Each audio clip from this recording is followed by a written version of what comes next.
You have to remember that grade levels are a public school invention, and Right. you do not have to use them. So it's okay if your 10 and 12-year-old are doing the same curriculum, even if it says fourth grade or sixth grade. It's okay if your 14 and 15-year-old, 16-year-old are doing the same thing. Don't worry so much about grade levels. As long as they're learning and always moving forward, that is your goal. Hey everyone, this is Yvette Hampton. Welcome back to the Schoolhouse Rocked Podcast. Thank you for joining us again today. We are on day 3 of this fun conversation we've had this week with Nicki Truesdell, and it's been so encouraging to me. I'm sure it has been to you as well, and so I'm excited to have her back today. We're going to talk about homeschooling multiple kids at multiple ages. And Nicki's got 5 kids and she's had them kind of all over the place age-wise. And so she has kind of mastered this idea. I can't speak too much on this because I have 2 girls and they're almost 5 years apart, but it hasn't been as much of a struggle for me because I have only 2. I don't have 5. I don't have 7 or 8 or 10. But even if you have 2 or 3, this will be so helpful for you because Nicki's got all kinds of wisdom to share with us. So we're going to talk about that today. But before we do, I want to say thank you to our sponsor, CTC Math. If you guys are looking for a great online math program, visit ctcmath.com. Try them out for free, ctcmath.com. They will teach math to your kids so that you don't have to, ctcmath.com. Well, Nicki, welcome back. Tell us your age ranges of your kids, just to kind of set the stage for our audience. What does your kid situation look like? So I think there's a 15-year difference between my oldest and youngest. Okay. So currently their ages are 12, 15, 17, 22, and 26. Okay. So for a long time, I had 2 kids for 9 years. And if you heard my previous Schoolhouse Rocked interview, that's where I talk about my life as married in an abusive marriage, and then single motherhood, and then remarriage. And so, there's a gap between my 2 oldest and then my next 3. So 15-year difference between the first and the last. It's a pretty wide range, especially if it's only 5 kids. Some Yeah. families have 10 kids and they squeeze them all in there. I didn't do that. I had 5 in that time. So there were often times when I was teaching not only my 5 kids, sometimes 4, depending on preschooler or graduate, but I would occasionally, different years, homeschool my nieces and nephews because my sister was a single mom. And I had a very good friend who was also a single mom going through a very difficult divorce. And so I would homeschool her children. And there was a couple of years where I had the nieces and nephews and the friends. And so we had just a big classroom in our dining room. So I have some experience in blending a whole lot of kids together. And so I Yeah. want to share how you make that work. And the best way I can explain that is for you to think back to the one-room schoolhouses of the 18th and 19th centuries in America.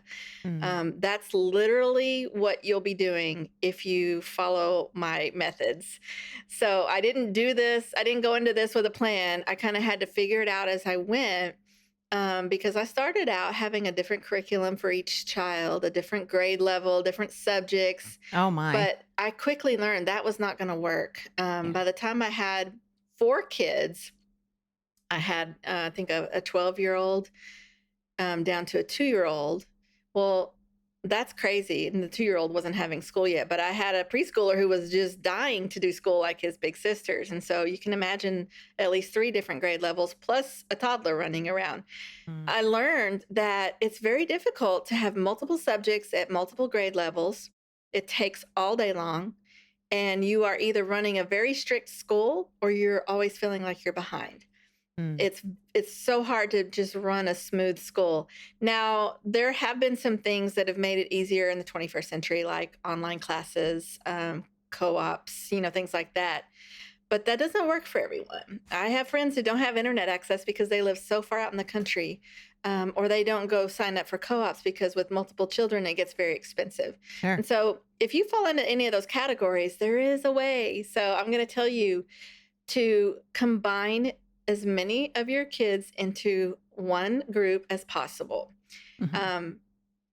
that's going to look different at every house. But at our house, it worked well to put my two older kids together and then the younger group together. So I kind of had two groups instead of 5 classes. Yeah. We combined classes starting with history. History was kind of the core that we built everything around. I first started doing this when I was using Sunlight curriculum, and then we kind of merged. We did a couple different things, and now we are using Mystery of History. It all works very similar because you can group everyone together and teach one time period or one concept at different levels. So that would include history and geography. It often includes literature. You can do Bible studies this way, obviously, and in many cases, science too. And so what that looks like is whatever age groups you have, everybody's together on the American Revolution. Everybody's studying that one time period together. And so you might have a read aloud that involves everyone, the whole family sitting in the same room together, listening to this, whatever book you're reading out of the textbook or, a story. And if you've got a video to show, everybody can watch that. If you've got a field trip, everyone can go on it. Then there will be a couple of different things that you'll adjust based on their ages. So an older child will do more research or read a harder book. Younger ones might do a coloring page. The middle kids will fit somewhere in there in between. They might have some copy work to do or read a book on their level. I quickly learned to pick up books on multiple levels. In fact, I have multiple copies of Pilgrim's Progress in different age levels, from easy to the original version. So different things like that, different biographies of George Washington, for little kids, big kids, high schoolers. That way, everybody's on the same page, basically. And I do have some blog posts where I go into more detail about this so you can figure out how to do it. Even science can work this way in many cases. Obviously, there are only actually a few science subjects that we teach and they repeat. But we have really enjoyed using Berean builder science because it is historic. So it follows the timeline of history as scientific discoveries were made, as scientists were born and, invented things. And so that's a great way to implement this with your history timeline. Math and language arts are probably the two that you wouldn't be able to blend everybody in unless you have kids very close in age. I have friends that do this. And so if they've got, a 10 and 12-year-old, there's a very good possibility that those kids can be on the same math level or the same language arts level. If they're doing a grammar book or a writing assignment, generally kids within a couple years of each other can do the same work. You have to remember that grade levels are a public school invention, and you do not have to use them. So it's okay if your 10 and 12-year-old are doing the same curriculum, even if it says 4th grade or 6th grade. It's okay if your 14 and 15-year-old, 16-year-old are doing the same thing. Don't worry so much about grade levels. As long as they're learning and always moving forward, that is your goal. So grade levels, throw them out the window because it will definitely help you with this one-room schoolhouse mindset. That is awesome. Let's take a break. We'll be right back. We want to thank all of our sponsors for making this show possible: BJU Press Homeschool, CTC Math, Apologia, and IEW. Without them, we wouldn't be able to do this. Visit the show notes for links to these great companies and thank them for supporting the Schoolhouse Rocked podcast. We are back with Nicki.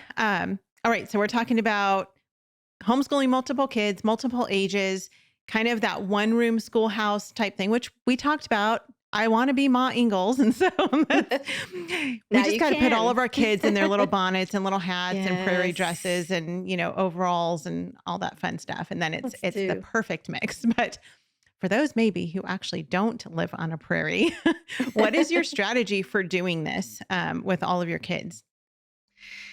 Well, you need to plan ahead. There were 2 books that I found very helpful in the early years when I started figuring out this idea.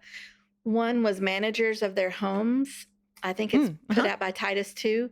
And it's really good book on just learning how to schedule everybody. And even if you're not a scheduler, you can learn a lot from that book, just kind of how to arrange your day and to accomplish more. Because I tell you what, with a lot of kids, you can be overwhelmed and almost accomplish nothing sometimes. Yeah. But if you have a plan, you can get somewhere.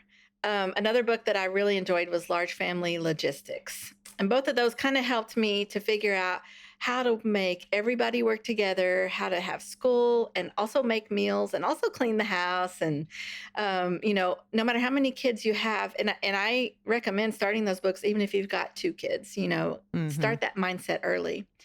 But especially when you're homeschooling, you might have multiple children, lots of ages, especially if you got babies and toddlers.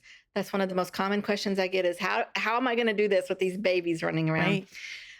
I recommend starting with the little kids first. So even if they're not old enough to have school, they want to be a part. They want to feel like they're having school. And so start the morning with a family circle time that involves them, whether you're just reading the Bible together, maybe sing a song, or just get the little kids together and sit on the floor and do a fun song and read a story to them and maybe a quick activity. So they feel like we had our school and it fills up their little tank. They feel like, okay, I have had my mom's attention.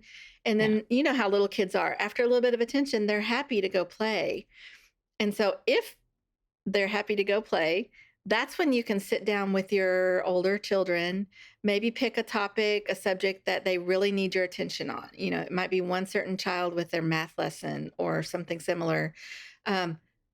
While those little ones are occupied and happy to play in the floor or, gone off to another room to play, take 30 minutes with this child that needs specific instructions from you. Plan out those difficult subjects. Figure out when is the best time of day that you can devote to your children, whether it's 30-minute blocks or you've got a 2-hour window during nap time. Maybe you just do it twice a week for 2 hours, both of those days. Do whatever, figure out a system where you have uninterrupted time to help with the hard subjects. I also recommend putting big kids with little kids if you've got a situation where that works. I did because mine were so spread out. So it was easy to say to the 12-year-old, will you take little brother outside to play for 30 minutes while I do this, while I help this child. That does so many things. It helps you. It helps their sibling relationship. Obviously, you have a little babysitter. They have a time limit so they don't feel like, oh my gosh, my mom just left me in charge till who knows when. They know they have a little time limit and then they get to move on to something else. And so does the toddler. Utilize naps with those babies. I know that you're supposed to nap when they nap, but this is the real world. You're probably not going to. Another thing that I implemented was quiet time. I learned this from some homeschool bloggers many years ago. And so every afternoon, we would, after lunch, have about an hour of quiet time, which meant everybody had to be alone in a room, quiet. Sometimes your house doesn't work out that way, but as often as possible, separate each child into a different area of the house, whether it's for a nap or for quiet time. And that means they don't get to talk to anybody. They can have a book to look at or a very quiet toy. I didn't allow race cars and things like that. And it took some training. It wasn't like we implemented it and it worked great. It took training, probably a month at least, maybe longer, but they got used to it and it lasted for years and years. And so every single day there was that 1 hour. And if I needed to do something personal or if I needed a nap, that's what I did. So you did take naps sometimes. I'm actually a napper. Yes. So whenever I could, I did. And that quiet time made it possible. Even if it was 30 or 45 minutes, it certainly helped me get through the day. And my last tip would be combine food and reading. If you're reading aloud from a history book, science, or just a story that y'all are working through, Bible time, do it during breakfast or lunch because that it's 2 birds with 1 stone. You have a captive audience. Everybody's happy when they've got food. And so you're going to have less complaining, less trying to get down from the table and leave the room. So for a long time, I did breakfast and lunch reading just to get more done that way. And I would wolf something down before or after, but they were all sitting at the table and sitting still and happy. So that's when we did a lot of our schoolwork. Yeah, I know a lot of parents who actually even do audiobooks and things like that during meal times, so whether it's breakfast or lunch, they'll just listen or pop in an audiobook and then mom can clean the kitchen or do I some love laundry or something like that audiobooks. while the kids are eating. And then that Yes. goes back to what we talked about on Monday is they're getting that good literature fed into their Yeah. brains and that's so healthy for them. There are so many So great many. literature options, audiobooks and stuff for kids. We love the Yes. Lamplighter series. We love the YWAM Heroes Then and Oh Now yeah. series. hmm There are tons and tons of great things that our kids can listen to that they will There enjoy. are. So yeah, that's awesome. I love that. Let me ask you one last question. Okay. We talked again in the first episode and then again yesterday about rating. You talked about historical fiction. We talked about just classics and good literature. What are your, like, if you could maybe choose your top 3 or 4 favorite books, can you pull those off the top of your head? My personal favorites or homeschooling with my kids' favorites? Yes to both. Okay. Let's do yes to both. Yeah. Let's do a couple of your personal favorites and then some of your favorites that you've read with your kids. So my personal favorites, I'm a big Jane Austen fan. I read Pride and Prejudice a lot. It's one of my favorites. I'm a Tolkien fan. I love The Lord of the Rings, Silmarillion, every single thing that he wrote, I love. And I love Westerns. I've got the whole fun. Louis L'Amour collection. I've been reading those since I was 14. So you can see I'm kind of a fiction person, but Yeah. I love nonfiction. I read a lot of apologetics. Mhm. A lot of apologetics. That's kind of where I've been for several years now. And then of course, gardening and things like that. So for homeschooling, some of my favorites that I'm trying to remember stick out to me. One's called The Bible Smuggler. I think that's the name of it by can't remember her name. I'll try to get you the title so Okay. you can share it. Then we read The Trumpeter of Krakow. That is a Okay. really different and interesting one. It's sort of medieval, takes place in Ukraine, which Okay. when the Ukraine was more in the news, it was so perfect timing for us, but it actually had to do with the medieval times we were reading about. Very interesting. It still relates to today. The Great and Terrible Quest is a really good one. It's a medieval Okay. story, and it's an adventure until the end. Little House on the Prairie, love Oh, all of yeah. Laura Ingalls' writings, so we read those, goodness, I could go on for days, but Yeah. that's I've not read a little any of short one. those except for Little House. Of course, I've read that a few times. And Oh yeah, and you as a matter can't of just fact, say, I have two series, oh good. 2 sets of the Little House series, one for each of my girls, so that when Good. they leave my home, I did they that can each too. take them with them. Yes. And Yeah, I and you love can't that. say I love Little House if you've only watched the TV show. You have Yeah. got to read the books. They're so different I and so much better. I'm certain I have said this on the podcast before. It's still, I shake my head and wonder. I grew up in a Christian school my whole life, Uh-huh. and I did not know that the Little House series, TV series that I grew up with was based on a real person. I didn't know that there was a book series.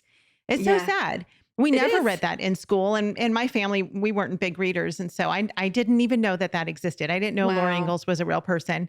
I had never heard of Pompeii. I was just talking to my daughter about this, 'cause as we were talking about, just the things that she wants to learn and what things do we want to, what holes do we Yeah. want to fill over this last year with her. I still stand in shock that I never learned about the Holocaust in school growing Wow. up, ever. We had to have read something about it when we got to World War II, I'm guessing. Yeah. But we definitely didn't dig deep into Wow. it, because how would you not remember that, right? I mean, Yeah. unless Yeah. it was so traumatic for me that I simply just You blocked it out of blocked my it. mind. I don't know. Yeah. Yeah. But it's so interesting. And that's one of the things I love most about homeschooling. We talked about the Mhm. timeline. Like, I didn't even know that was a thing until we started homeschooling. And it's Yeah. just so cool that we have the opportunity to regain our education with our kids Yes. as we Yes. homeschool them. There's so much that I've learned. And again, this is what I was telling my daughter today. I said, I've learned more in my adult life Mhm. than I ever learned growing up. And when I got to, and I talk about this in the movie actually, in Schoolhouse Rocked, but when I got to the end of my senior year, I was literally like, woohoo, praise the Lord. I am done with learning. I am done with school. Yeah. And you throw that cap up in the air. And it was like, that was the end of it for me. And that was literally my mindset. Like, I never have to learn anything again. And how silly that is. It is. We want to teach our kids to be lifelong learners. That's right. And so I'm trying to, I'm encouraging my daughter. I'm like, what do you want to learn this year? But we don't have to learn it all, because you're going to continue learning for the rest of your life. And you're going to learn more in your adult life than you're ever going to have learned in your childhood. Yes. And so praise God for that. I'm so grateful for the privilege and ability to homeschool our kids, because we get to learn about God and about his creation and about his goodness. How I said in the beginning on the first episode about, don't worry if your kids don't love reading, or don't just automatically pick up books and read on their own, because it's the same thing with all learning. You're just giving them the foundation and the tools. Right. And they will grow up and continue learning. You don't get to pick what they're learning anymore. Sure. But when you get to homeschool and you give them all the possibilities and that foundation, it's so fun to see them grow up and become their own person and learn all kinds of things that you never even thought about. Yep. I love it. I think it's Davis and Rachel Carmen. They often say character over curriculum. And I couldn't agree more. I mean, if we raised our kids for their first 18 years of life, and we, really work on their character and their relationship with the Lord, that's so much more important than any curriculum we could put in front of them. And so, absolutely. Anyway, we are out of time, but Nicki, thank you so much for being with us this week. It has been such a pleasure and a joy chatting with you. And we'll do this again soon. We'll put all the links to everything, Nicki, in the show notes, so you guys can easily find them, as well as we've talked about a lot of things this week. So lots of books, lots of resources. We will put links to all of those things so that you can find them easily. And you can find those show notes on pretty much, I think, any podcast app that you find, but you can also find those on our website. If you go to podcast.schoolhouserocked.com, you can pull up all of our podcast episodes there and click on those individual episodes, and that pulls up the show notes. So for those of you who hear me say that all the time, and you're like, how do I get to these show notes? That's how you get to them. You can get to them through our website as well, schoolhouserocked.com. That will take you to the podcast. But thank you guys for joining us. If you've not left a review for the Schoolhouse Rocked podcast, please do that. If you have not listened to our sister podcast, the Homeschool Insights podcast, listen to that as well. That is a daily dose of encouragement, 10 minutes or less, that will just inspire you on your homeschool journey. Have a great rest of your week, and we'll see you back here next Monday. Bye. Often when I speak and I talk about the need to equip ourselves with a biblical worldview, and I'll mention to my audience that we got to recognize that around 90% of kids from church homes go to the public schools.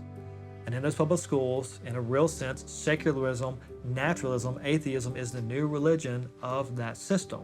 The system itself is inherently atheistic, because the system itself assumes right up front that you don't need God to explain anything, that you can explain all things, biology, anthropology, astronomy, mathematics, everything without God, without the Bible. That is the religion of humanism, naturalism, atheism.